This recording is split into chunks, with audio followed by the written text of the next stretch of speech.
దేవుడు నిన్ను రక్షించింది నేను సావటానికా? దేవుడు నిన్ను కాపాడింది, ఎన్నో ఉపద్రవాలను తప్పించింది నిన్ను చచ్చిపోమనా? దేవుడు తీసుకెళ్లేంత వరకు ఉండటం అనేది విశ్వాస జీవితం యొక్క లక్షణం. నీ అంతటా నువ్వు ప్రాణం తీసుకోవడానికి నువ్వెవరు అసలుకి? మీరు మీ సొత్తు కాదు, మీరు వెలబెట్టి కొనబడిన వారు గనుక మీ దేహంతో దేవుని మహింపరచండి అన్నారు. దేహంతో మహింపరిచే వాళ్ళు సూసైడ్ చేసుకునే వాళ్ళు కాదు.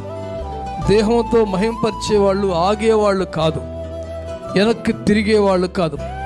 చనిపోదావా, ఆత్మ చేసుకుందామంటే నువ్వు అడ్డపడుతున్నావు. ఏంటి నాకు ఈ బతుకేంటంటే, ఆదివారం వెళితే అయ్యగారు వాక్యం ఏదో ఒకటి నన్ను పట్టుకుంటుంది, మరలా నేను బలం పొందుకుంటున్నాను.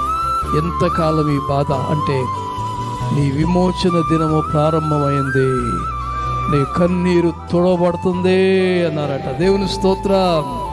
నీ విడుదల దినము